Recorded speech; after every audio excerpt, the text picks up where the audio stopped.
যানজট নিরসনে চট্টগ্রাম নতুন ব্রিজ এলাকায় নতুন বাস টার্মিনাল নির্মাণের ঘোষণা দিয়েছে সিটি কর্পোরেশন। এর মাধ্যমে যানজট নিরসন হবে বলে আশা সিটি মেয়রের। যানজট থেকে পরিত্রাণ চায় সাধারণ জনগণও। বিস্তারিত জানাচ্ছেন সহকর্মী আকরাম হোসাইন। দক্ষিণ চট্টগ্রামের প্রবেশদ্বার নতুন ব্রিজ এলাকায় যানজটে ভোগান্তির চিত্র নিত্যদিনের।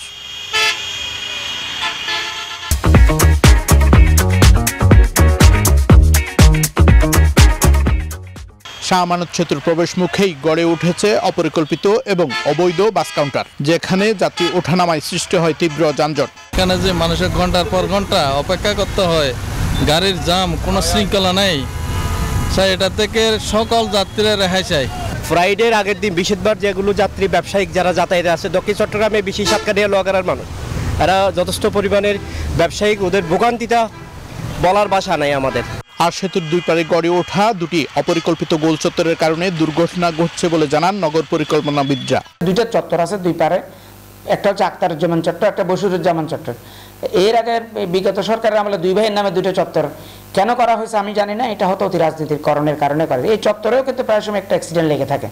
এই চত্বর কিন্তু অনেকভাবে রিমডেলিং করা হয়েছে, সৌন্দর্য বর্ধনের নামে আসলে মানুষের হয়রানি করা হয়েছে, কিন্তু আমি মনে করবো ওই চত্বরগুলোই অপরিকল্পিত। সিটি মেয়র জানান, অপরিকল্পিত গোল চত্বরের ব্যাপারে সিডিএকে জানানো হয়েছে। নতুন ব্রিজ এলাকায় নির্মাণ করা হবে বাস টার্মিনাল। এরই মধ্যে জেলা প্রশাসনের সাথে চুক্তি স্বাক্ষরিত হয়েছে বলেও আশ্বাস দেন তিনি। টোল নেওয়ার সময় অনেক সময় সেখানে সময় ক্ষেপণ হয়, এটা যাতে খুব দ্রুতভাবে হয় এবং সেটা অটোমেশন সিস্টেমে আনলে আরও বেশি ভালো হতো।